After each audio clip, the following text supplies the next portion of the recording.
Josué capítulo 24, essa leitura, nós faremos ela, leitura comunitária, na segunda-feira, amanhã. Então, quem está acompanhando a leitura do Velho Testamento da igreja, ainda não leu esse texto, mas nós vamos ter o privilégio de fazer a leitura juntos. Eu pergunto a vocês aqui, quantos aqui gostam de ler a Bíblia? Muito bem, eu também gosto. Então, hoje nós vamos ler um capítulo juntos, né? Você vai adiantar a sua leitura de amanhã. Então, Josué, capítulo 24, e nós vamos ler na NVI, que já está projetado para vocês, né? Então, Josué reuniu todas as tribos de Israel em Siquém, convocou as autoridades, os líderes, os juízes e os oficiais de Israel, e eles compareceram diante de Deus. Josué disse a todo o povo: assim diz o Senhor, o Deus de Israel, há muito tempo seus antepassados, inclusive Terá, pai de Abraão e de Naor, viviam além do Eufrates e prestavam culto a outros deuses. Mas eu tirei seu pai Abraão da terra da além do Eufrates e o conduzi por toda Canaã, e lhe dei muitos descendentes. Dei-lhe Isaque, e a Isaque dei Jacó e Esaú. A Esaú dei os montes de Seir, mas Jacó e seus filhos desceram para o Egito. Então, verso 5, enviei Moisés e Arão e feri os egípcios com pragas, com as quais os castiguei, e depois tirei vocês de lá. Quando tirei os seus antepassados do Egito, vocês vieram para o mar, e os egípcios perseguiram com carros de guerra e cavaleiros até o Mar Vermelho. Mas os seus antepassados clamaram a mim, e eu coloquei trevas entre vocês e os egípcios. Fiz voltar o mar sobre eles e os encobri. Vocês viram com seus próprios olhos o que eu fiz com os egípcios. Depois disso, vocês viveram no deserto longo tempo. Eu os trouxe para a terra dos amorreus, que viviam a leste do Jordão. Eles lutaram contra vocês, mas eu os entreguei nas suas mãos. Eu os destruí diante de vocês, e vocês se apossaram da terra deles. Quando Balaque, rei de Moabe, filho de Zippor, se preparava para lutar contra Israel, mandou buscar Balaão, filho de Beor, para lançar maldição sobre vocês. Verso 10. Mas eu não quis ouvir Balaão, de modo que ele os abençoou, vez após vez, e eu os livrei das mãos dele. Depois, vocês atravessaram o Jordão e chegaram a Jericó. Os chefes de Jericó lutaram contra vocês, assim como os amorreus, os ferezeus, os cananeus, os hititas, os girgazeus, os heveus e os jebuseus, mas eu os entreguei nas mãos de vocês. Eu lhes causei pânico para expulsá-los de diante de vocês, como fiz aos 2 reis amorreus. Não foi a espada e o arco que lhes deram a vitória. Foi assim que lhes dei uma terra que vocês não cultivaram e cidades que vocês não construíram. Nela vocês moram e comem de vinhas e olivais que não plantaram. Agora temam o Senhor e sirvam-no com integridade e fidelidade. Joguem fora os deuses que os seus antepassados adoraram além do Eufrates e no Egito, e sirvam ao Senhor. Se, porém, não lhes agrada servir ao Senhor, escolham hoje a quem irão servir, se aos deuses que os seus antepassados serviram, além do Eufrates, ou aos deuses dos amorreus em cuja terra vocês estão vivendo. Mas eu e a minha família serviremos ao Senhor. Verso 16. Então o povo respondeu: longe de nós abandonar o Senhor para servir outros deuses. Foi o próprio Senhor, o nosso Deus, que nos tirou, a nós e aos nossos pais, do Egito, daquela terra de escravidão, e realizou aquelas grandes maravilhas diante dos nossos olhos. Ele nos protegeu no caminho e entre as nações pelas quais passamos. Além disso, o Senhor expulsou de diante de nós todas as nações, inclusive os amorreus que viviam nesta terra. Nós também serviremos ao Senhor, porque Ele é o nosso Deus. Josué disse ao povo: vocês não têm condições de servir ao Senhor. Ele é Deus santo, é Deus zeloso, Ele não perdoará a rebelião e o pecado de vocês. Se abandonarem o Senhor e servirem a deuses estrangeiros, Ele se voltará contra vocês e os castigará. Mesmo depois de ter sido bondoso com vocês, ele os exterminará. O povo, porém, respondeu a Josué: de maneira nenhuma, nós serviremos ao Senhor. Verso 22. Disse então Josué: vocês são testemunhas contra vocês mesmos, de que escolheram servir ao Senhor. Somos, responderam eles. Disse Josué: agora então, joguem fora os deuses estrangeiros que estão com vocês e voltem-se de coração para o Senhor, o Deus de Israel. E o povo disse a Josué: serviremos ao Senhor nosso Deus e lhe obedeceremos. Naquele dia, Josué firmou um acordo, uma aliança com o povo de Siquém, com o povo em Siquém, e lhe deu decretos e leis. Josué registrou essas coisas no livro da lei de Deus. Depois ergueu uma grande pedra ali, sobre a grande árvore, perto do santuário do Senhor. Então disse ele a todo o povo: vejam esta pedra, ela será uma testemunha contra nós, pois ouviu todas as palavras que o Senhor nos disse. Será uma testemunha contra vocês, caso sejam infiéis ao Deus de vocês. Depois Josué despediu o povo e cada um foi para a sua propriedade. Verso 29. Passado algum tempo, Josué, filho de Num, servo do Senhor, morreu. Tinha 110 anos de idade. E o sepultaram na terra que recebeu por herança em Timnat-Será, nos montes Efraim, ao norte do monte Gaás. Israel serviu ao Senhor durante toda a vida de Josué e dos líderes que sobreviveram depois dele e que sabiam de tudo o que o Senhor fizera em favor de Israel. Os ossos de José, que os israelitas haviam trazido do Egito, foram enterrados em Siquém, no quinhão de terra que Jacó havia comprado dos filhos de Hamor, pai de Siquém, por 100 peças de prata. Aquele terreno tornou-se herança dos descendentes de José. Sucedeu também que Eleazar, filho de Arão, morreu e foi sepultado em Gibeá, que fora dada a seu filho Finéias, nos montes de Efraim. Amém? Curva a sua cabeça e vamos orar por um instante. Pai Celestial, Tua palavra foi lida e está diante de nós.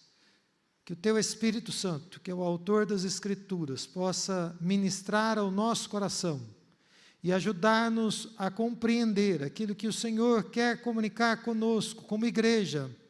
Na verdade, o Senhor tem sido fiel e tem falado conosco, tem falado com as crianças, tem falado com os adolescentes, com os jovens, e tem falado com o Teu povo como um todo.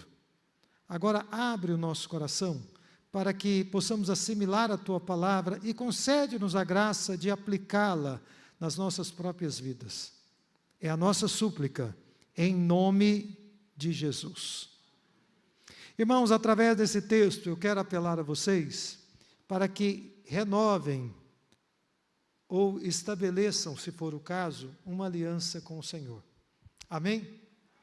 Esse é o nosso apelo nesta noite a vocês. Eu não vou detalhar aqui muitos aspectos do contexto de Josué, porque nós já fizemos isso e hoje a Viviane já fez isso também pela manhã. Então, isso torna desnecessária essa tarefa. Mas esse capítulo que nós estamos meditando nessa noite, ele é muito importante na história de Israel.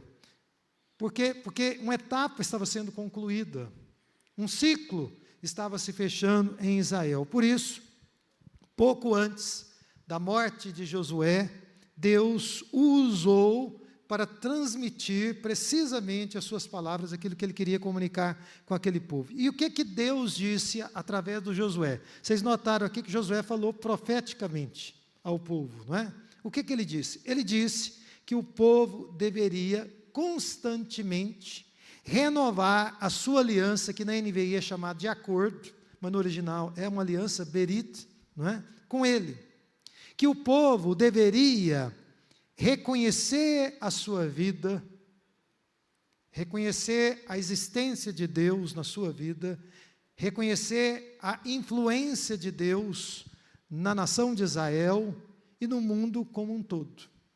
Eu creio que todos nós aqui, ou pelo menos alguns em parte, tiveram a oportunidade de ouvir o testemunho público do piloto da nave Artemis II, que fez aquele contorno, né, na órbita da Lua, o Victor Glover, um americano. E ele disse o seguinte: eu quero agradecer a Deus em público e quero agradecer a Deus novamente. Eu quero agradecer a Deus em público e quero agradecer a Deus novamente. Eu traduzi literalmente o que ele disse. Com muita coragem, honrando o nome de Deus, depois de um trabalho científico incrível que foi realizado. Foi uma maneira, eu penso, que o Victor usou para reconhecer Deus depois de ter tido uma vista incrível e maravilhosa, que poucas pessoas nessa vida tiveram, e ele fez questão de honrar a Deus. Bem, formalmente, Israel honraria a Deus dessa forma, renovando a sua aliança, anualmente na Páscoa. Era uma renovação da aliança que era feita todas as Páscoas. Nós, crentes em Cristo Jesus, fazemos isso todos os meses, na ceia do Senhor. Espera-se que você que é crente em Jesus, antes de comer do pão e do cálice, renove o seu compromisso com Deus. Mas é claro que, na prática, nós deveríamos fazer isso todos os dias. Mas, formalmente, nós podemos fazê-lo na ceia do Senhor. Essa aliança que deveria ser renovada, esse acordo que deveria ser renovado, era baseado, e continua sendo ainda hoje, na obra que Deus realizou pelo seu povo, na obra que Deus realizou por nós, e é isso que nós chamamos de graça. É isso que nós chamamos de graça. Mas, uma vez agraciados por Deus, inundados pela graça de Deus, como é que eles deveriam reagir? Como é que nós devemos reagir? De que forma, não é? Como foi trabalhado com os adolescentes no acampamento pela divina providência. Cada israelita deveria fazer a sua escolha, deveria exercer a sua responsabilidade. Então, Deus abençoou o povo, o que eles deveriam fazer mais? Exercer a sua responsabilidade, fazerem as suas escolhas. E fica claro aqui nesse texto que a ação soberana de Deus, soberana e graciosa do Senhor Deus, não nos isenta das nossas responsabilidades. Antes, requer de nós, diz o texto bíblico, uma obediência prática. Quando você compreende a graça de Deus e você se submete a Deus, você é levado à obediência prática. Não para conquistar a salvação, porque a salvação, como o próprio texto que nós lemos aqui, ela foi dada ao povo de Israel, ela nos foi dada em Cristo Jesus, graciosamente, mas para nos dar a chance de correspondermos a esse amor tão grande. A obediência que todos os crentes praticam no seu dia a dia é uma maneira singela de correspondermos ao grande amor de Deus. O nosso texto e o livro de Josué são encerrados com a narrativa da morte de Josué, vocês perceberam. Então, a gente aprende que a aliança que as pessoas estabelecem com Deus é algo que deve ser renovado e preservado de geração em geração.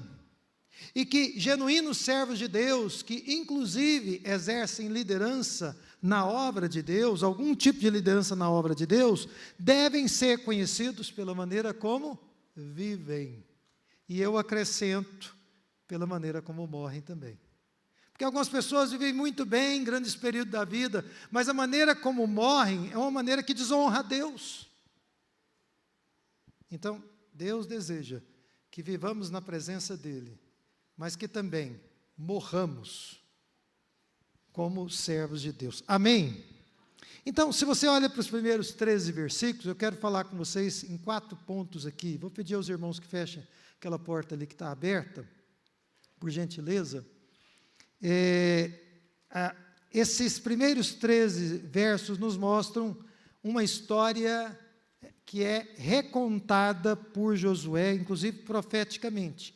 E o que ele reconta? Ele reconta os grandes atos de Deus, os grandes atos de Deus. Como eu disse, a palavra foi uma palavra profética por meio de Josué, mas é uma palavra também histórica.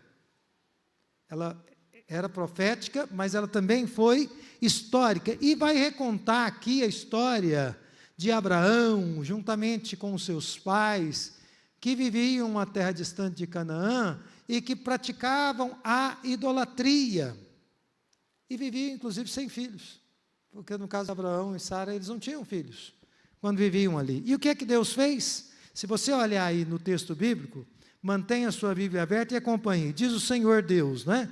Eu tirei seu pai Abraão da terra que fica além do Eufrates. De novo, eu lhe dei muitos descendentes, no versículo 3 e 4. Dei-lhe Isaque, e a Isaque dei a Jacó e Esaú. E ele continua, versículo 5. Foi ele quem enviou mais tarde Moisés e Arão ao Egito. Moisés não foi parar no Egito por conta própria, foi o Senhor que o enviou. Diz o texto, nesses mesmos versos, foi ele quem feriu e castigou os egípcios, e depois tirou os israelitas da terra da escravidão. Foi ele que, na saída do Egito, os fez passar em terra seca pelo Mar Vermelho. Veja aí no versículo 7. Olha aí na sua Bíblia. Colocando trevas, Deus colocando trevas entre os egípcios e Israel.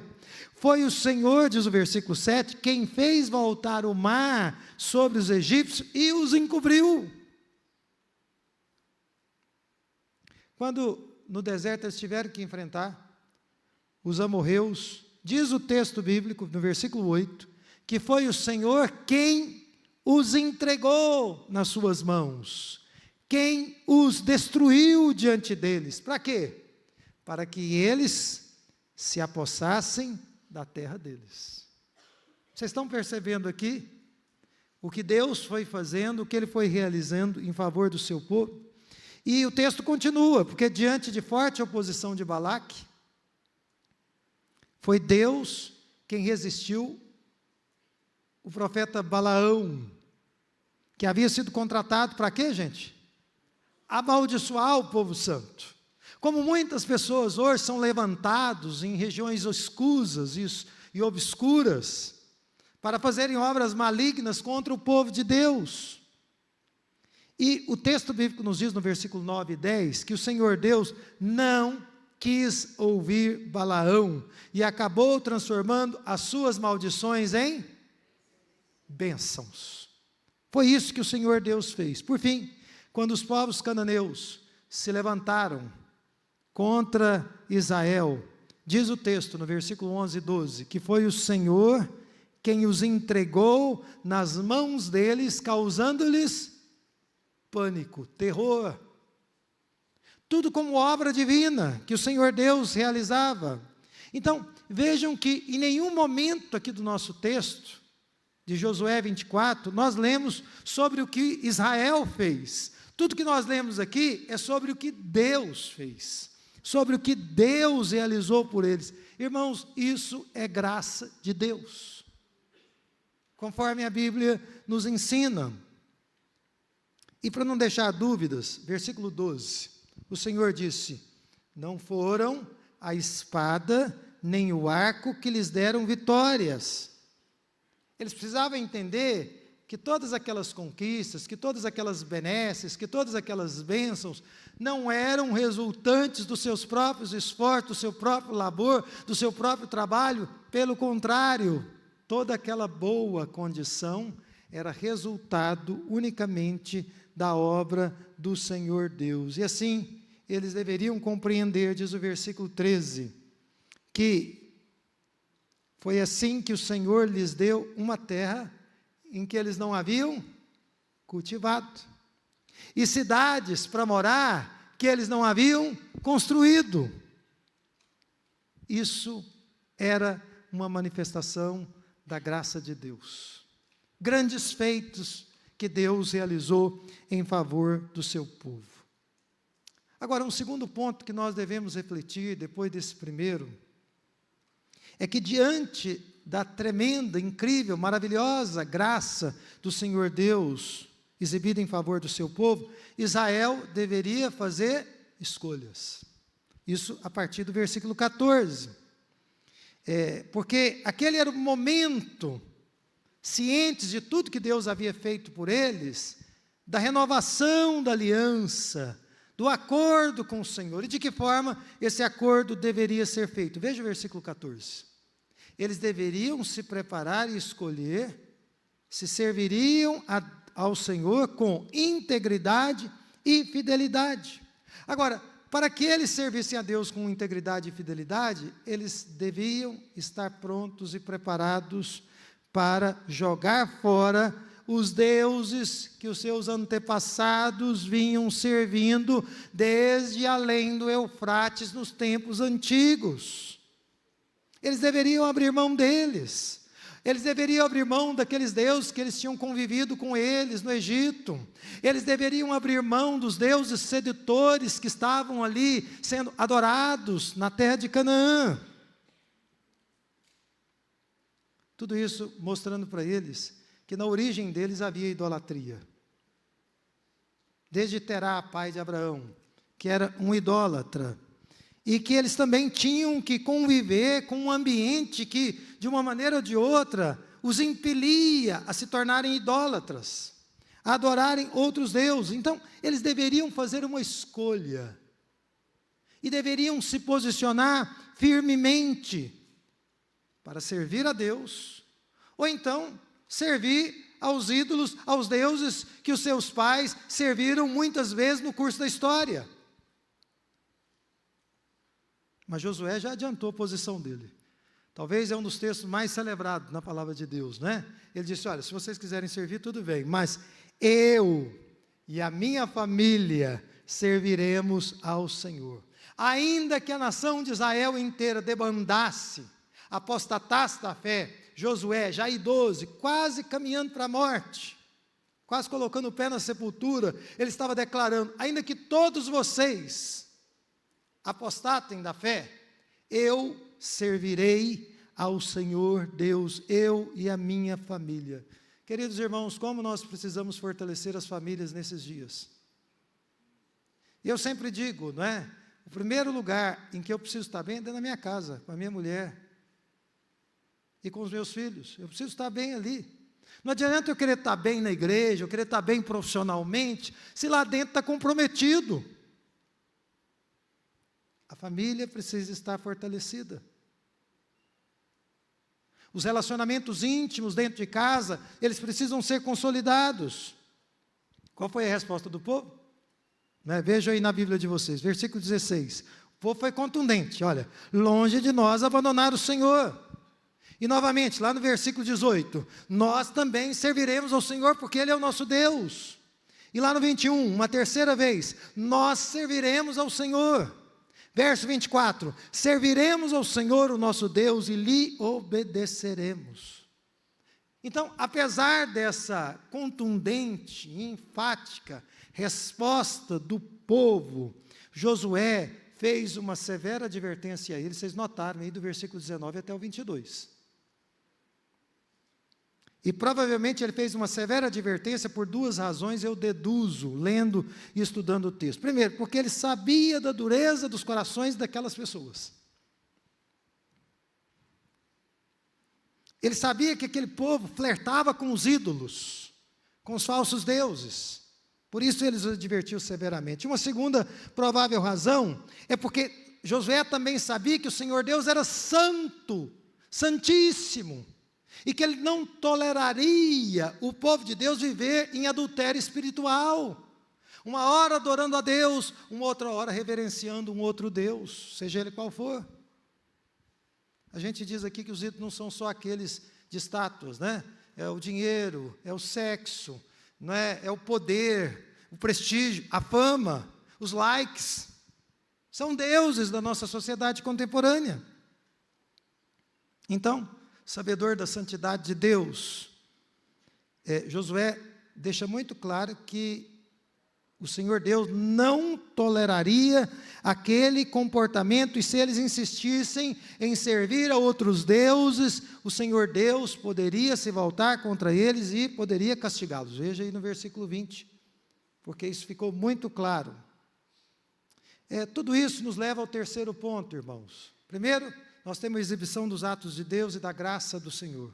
Segundo, nós temos a importância de fazermos as nossas escolhas e nos posicionarmos. Em terceiro lugar, a graça de Deus e a escolha que nós devemos fazer levam necessariamente o povo de Deus, ou deveriam levar, a uma obediência prática. Se Israel jamais deveria encarar a condição em que se encontravam como resultado dos seus próprios esforços, eles deveriam, por outro lado, se posicionarem e serem muito claros quanto à escolha que eles fariam. Nem sempre as pessoas são claras quanto ao seu compromisso com Deus. Às vezes as pessoas são ambíguas. E todos nós devemos compreender que a fé do povo de Deus, ela é confirmada, sim, pelas obras. Embora nós sejamos salvos unicamente pela fé e pela graça de Deus, o nosso compromisso com Deus, ele é confirmado, sim, pelas obras, por aquilo que nós vivemos, por aquilo que nós praticamos no nosso cotidiano. Do contrário, a vida dos crentes seria uma contradição. E muitas pessoas dizem ser pessoas de fé, mas quando se olha a vida da pessoa, você vê ali apenas um poço de contradição. Isso não deveria acontecer com Israel, isso não deve acontecer com o povo de Deus. A palavra do Senhor, portanto, era uma advertência, mas eu quero repetir que provavelmente havia indícios, Josué talvez percebia isso, de apostasia.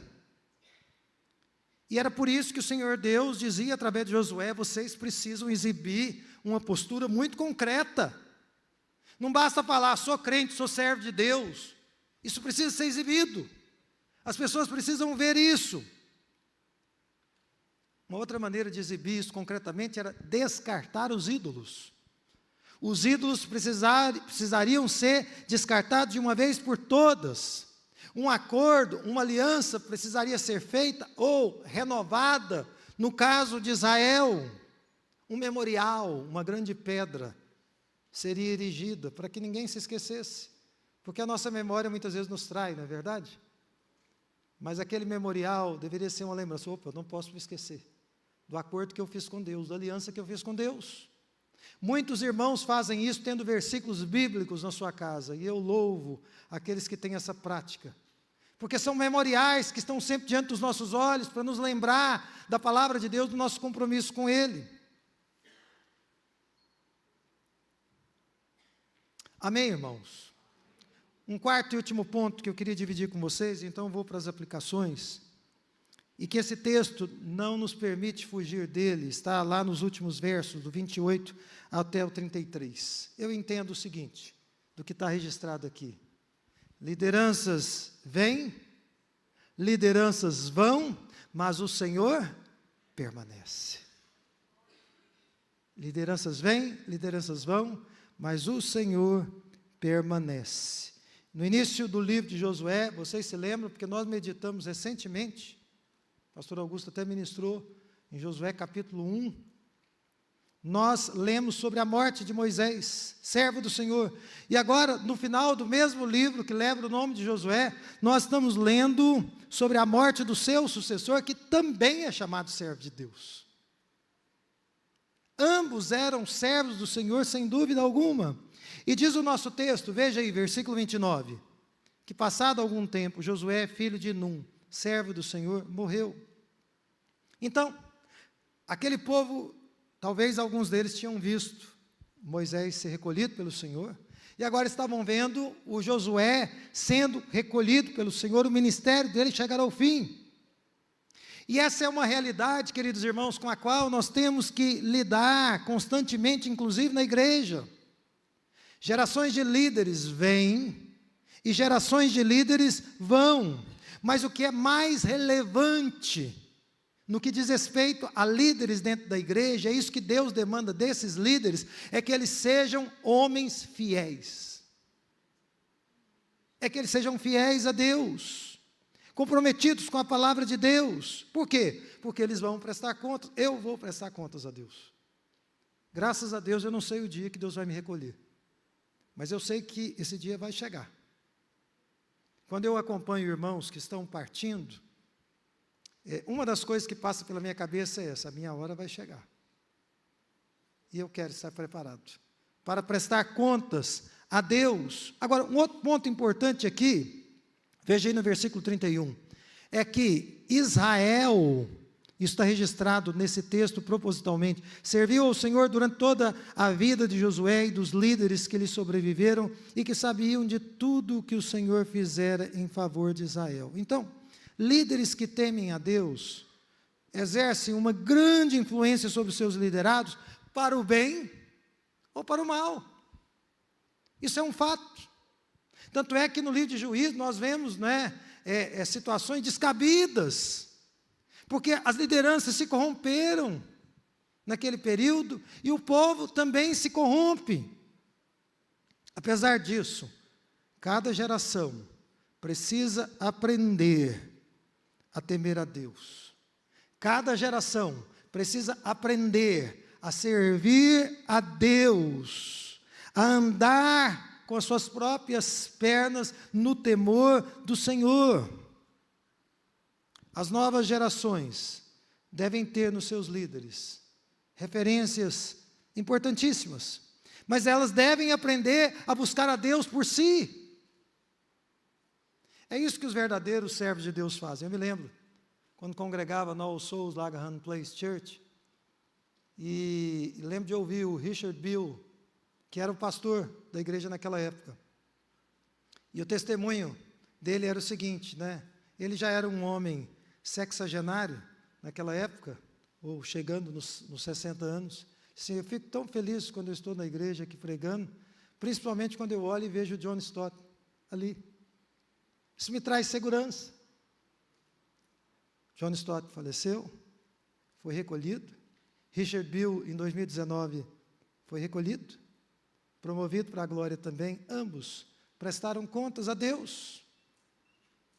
Lideranças vêm, lideranças vão, mas o nosso relacionamento com Deus precisa ser cultivado na nossa individualidade, nas nossas famílias e num congregar comunitário onde nós estamos comprometidos uns com os outros.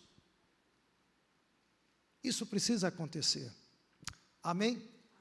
Eu quero aplicar essa mensagem, nós vamos orar e vamos terminar com aquele cântico de adoração antes de nós sairmos.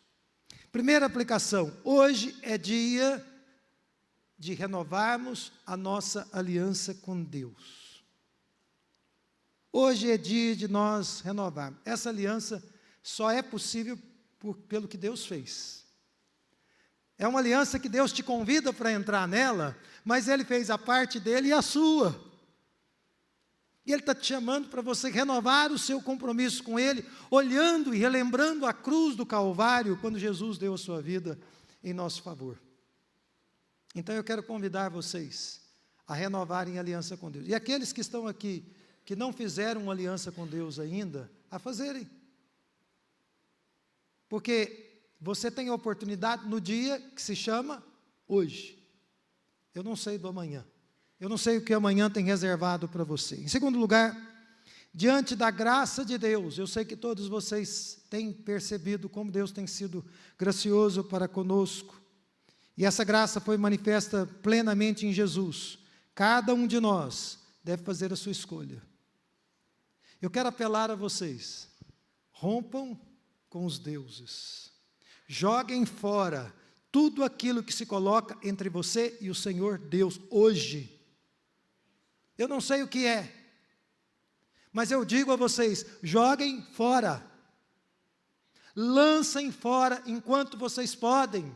Se isso está prejudicando, se isso está afetando o seu relacionamento com Deus, o seu crescimento espiritual, o seu desenvolvimento na fé, jogue fora. Isso é uma questão de escolha, mas também é uma ação que é responsabilidade sua. Amém? Eu também queria aplicar aqui, dizendo a vocês, em terceiro lugar, que a iniciativa divina e a responsabilidade humana não nos deixam no vazio. Nós precisamos obedecer, sim, tudo aquilo que Deus tem nos orientado na sua palavra. Tem sido pregado uma heresia aí, distorcendo a graça de Deus, dizendo que as pessoas podem fazer o que elas quiserem. Ou se não dizem isso, na prática, praticam isso. O que Deus nos legou na sua palavra, Ele nos legou para ser respeitado, considerado e obedecido. Aquele que tem os meus mandamentos e os guarda, este é o quê? Me ama. Nós não podemos negligenciar isso. Então, você não está num vazio moral. Você tem muitas responsabilidades que Deus tem colocado diante de você. É responsabilidade sua que atinge inclusive pessoas que estão ao seu redor. E por último, lembre-se que os líderes que Deus tem levantado são vasos de barro, mas que tem um tesouro precioso dentro deles. Um dia o Senhor Deus vai chegar diante desse vaso de barro e vai dizer o seguinte: você cumpriu a tarefa, agora eu vou te chamar e vou te colocar num outro lugar, e uma outra geração vai assumir. Enquanto isso, nós devemos crescer na graça que há em Cristo Jesus e não medir esforços para que possamos crescer. Amém? Vamos nos colocar em pé.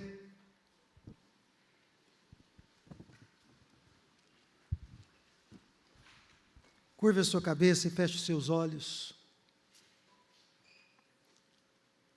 Por alguns segundos, fale com Deus.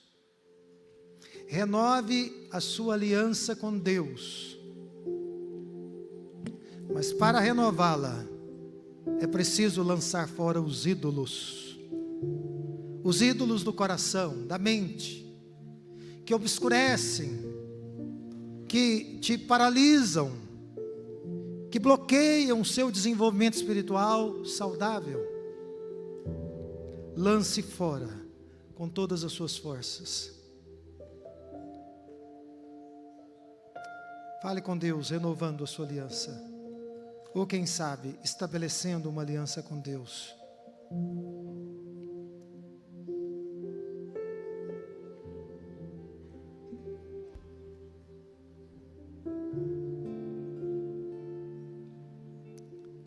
Pai Celestial, obrigado porque a Tua palavra veio a nós nessa noite.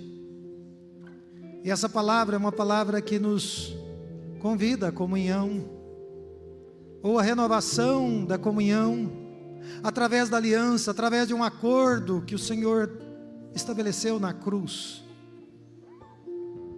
Deus querido, que nós possamos nessa manhã, nessa noite, aliás, nos posicionarmos diante de Ti, em nome de Jesus, removendo da nossa vida tudo aquilo que se colocou ou que ainda se coloca entre nós e o Senhor. Senhor Deus, se alguns irmãos, se alguns amigos que aqui estão não se sentem com forças suficientes para lançar fora os deuses, os ídolos, que o poder do Teu Espírito venha sobre eles agora, e tomados pelo poder do Teu Espírito, eles se sintam capacitados, habilitados a romper com todas essas coisas, para que vivam uma vida de aliança, para que vivam em acordo com o Senhor, para que glorifiquem o Teu santo nome e cresçam para a glória do Teu nome. E quando as estações passarem, e quando o Senhor levantar e recolher servos do Senhor, então o Teu povo permanecerá fiel, permanecerá andando na Tua presença e glorificando o Teu santo nome. Obrigado por essa palavra que veio a nós.